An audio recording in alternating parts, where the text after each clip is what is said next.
Abogados de Reddit, ¿en qué momento se dieron cuenta de que su cliente era un monstruo? Yo estoy en el otro lado, pero tengo una acusada que fue a la cárcel por matar de hambre a 3 niños adoptados hasta el punto de que necesitaron semanas de hospitalización. Luego salió de la cárcel y se casó con un hombre con hijos para poder empezar a matarlos de hambre a ellos también.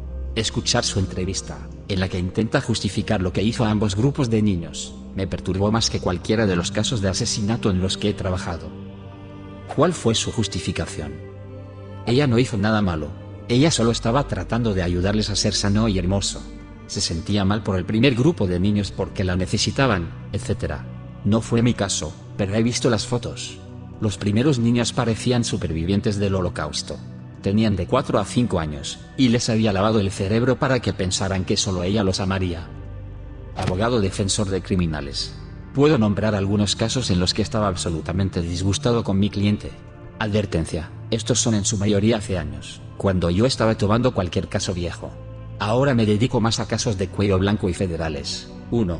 Gané un caso de conducir bajo los efectos del alcohol porque el gobierno metió la pata en algo justo antes de que empezara el juicio. Mi cliente me da un abrazo y apesta completamente a alcohol. Ha conducido hasta el juzgado. Le cogí las llaves y llamé a su madre. 2. Cliente acusado de abusar de un niño de 12 años. Tenía unos 40 años en ese momento, y tuve que callarle rápidamente cuando intentó decirme que el niño de 12 años se le estaba insinuando. 3. Representé a una mujer por un delito de hurto. La dejé en mi despacho para que copiara algunas cosas antes de irse. Cuando se fue, me di cuenta de que me habían robado las gafas de sol y las llaves del coche.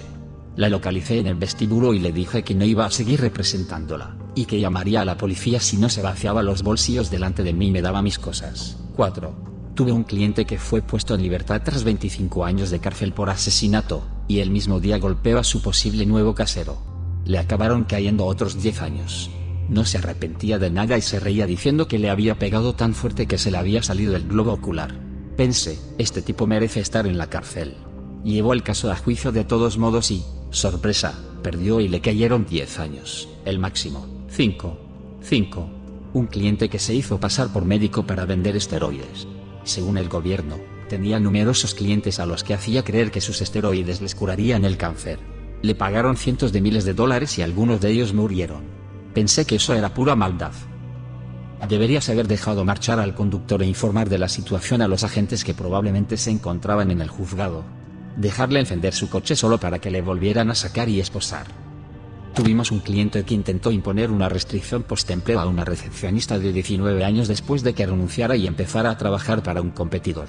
¿El motivo? Quería hacerle la vida imposible porque no quería acostarse con él, un hombre raro de 57 años. El intento de acostarse con ella fue la razón por la que ella renunció. Como era de esperar, no siguió nuestro consejo de dejar de reclamar y acabamos enviándole a otro sitio. Mira, esto muestra una cosa que muchos tipos de imbéciles comparten. No saben cuándo parar. Él podría haber sido acusado de acoso sexual y se salió con la suya. Pero tuvo que seguir adelante. Ni una sola vez pensando que había hecho algo malo.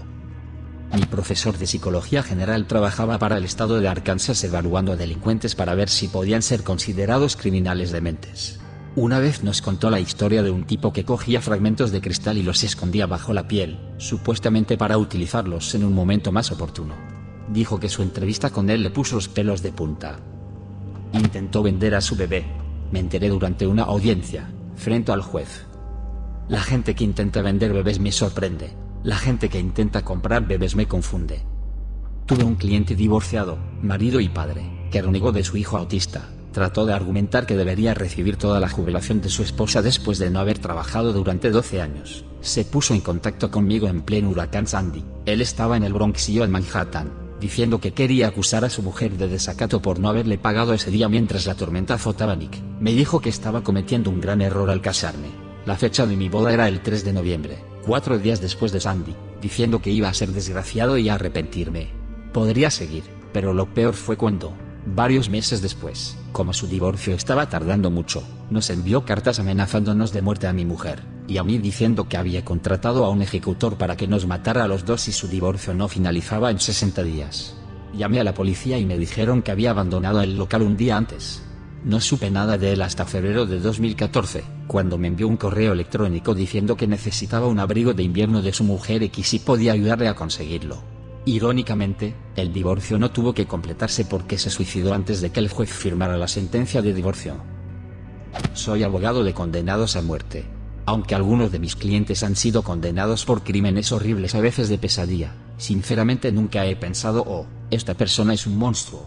Es mucho más probable que piense, 1. ¿Cómo convenzo a mi hijo de que nunca pruebe la metanfetamina? Porque la psicosis por metanfetamina es jodidamente real y espantosa. O 2. Tengo tanta suerte de haber nacido en una familia en la que mis padres no eran violentos, drogadictos, enfermos mentales, todo lo anterior. O 3. Por Dios, qué diferentes podrían haber sido las cosas si mi cliente hubiera tenido acceso a servicios de salud mental en el exterior. O 4.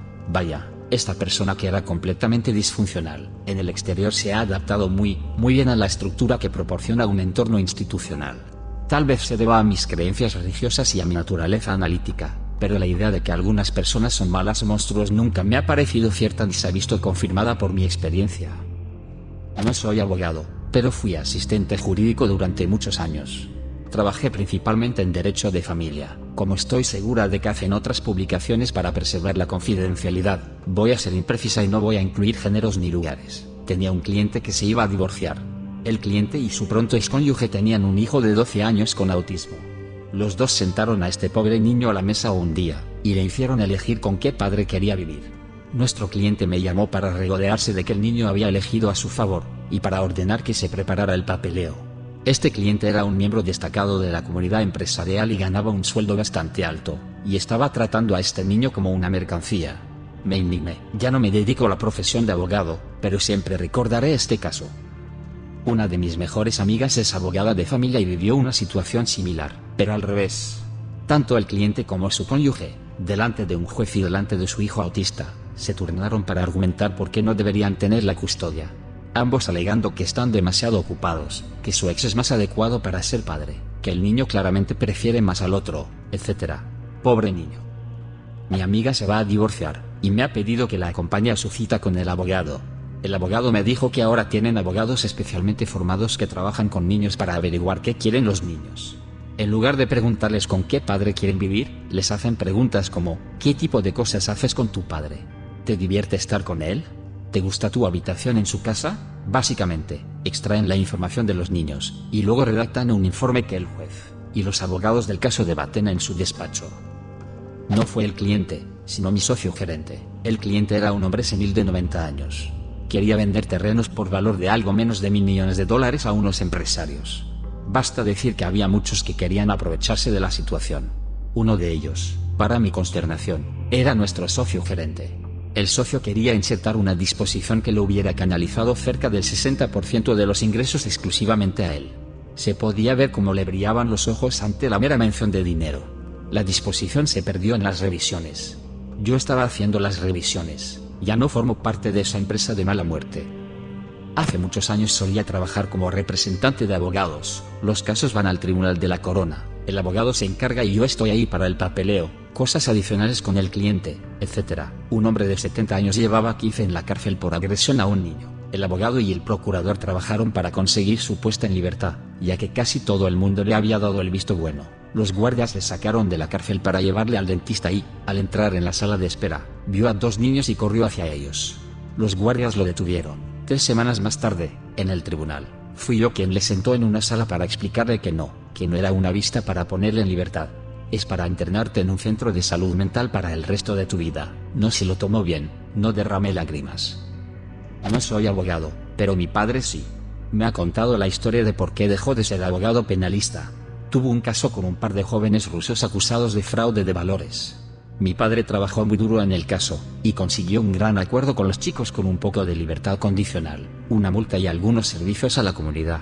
Esa noche, los chicos invitaron a mi padre a cenar, y en la televisión del bar había una noticia sobre fraude de seguros y uno de los chicos dijo, chicos, el fraude de valores ya es historia, intentémoslo ahora y señaló a la televisión. Esa noche mi padre llegó a casa y le dijo a mi madre, ya no puedo dedicarme a la defensa criminal, porque se dio cuenta de que las personas a las que defendía eran realmente malas. Oh viejo, siempre llego tarde cuando tengo un bueno, no un acusado, sino un divorcio. La cliente es una mujer de unos 30 años, 2 hijos, con una vida suburbana idílica con su marido, profesión médica increíblemente lucrativa. Él la pilló engañándola. Él quería arreglar las cosas, ella decidió divorciarse. Hasta aquí, nada fuera de lo común, por desgracia. Entonces empiezo a conocer los detalles. La pilló el día de su cumpleaños. En su cama. Mientras los niños estaban abajo. El tipo decidió llegar a casa temprano como una sorpresa, y su esposa estaba siendo fuliada por un joven de 19 años. Pero espera. Hay más, cosas realmente divertidas del marido. El tipo había sido tratado por gonorrea 2 veces, y ambas veces se había contagiado de su esposa. El segundo niño no era suyo, era obvio porque el niño era 100% de alguna raza, y el papá era, no de esa raza. Mal tema, ¿verdad? Bueno, entra en los textos, emails, etc. Ella tenía como una docena de aventuras en cualquier momento. Durante años. Los traía a casa y les decía a los niños que eran electricistas, fontaneros, etc. Y se acostaba con otros tipos minutos después de dejar a sus hijos en la escuela. He conocido a gente horrible en mi vida, pero esta mujer me contó lo mucho que la quería este tipo y cómo lo manipulaba. Él sabía muchas cosas y cada vez que descubría algo nuevo intentaba reconquistarla. No quiero entrar en los detalles de lo que pasó, pero algo de dinero que consigues pero realmente no lo quieres. ¿Tienes una historia similar? Deja un comentario. Y suscríbete al canal si quieres ver más videos como este.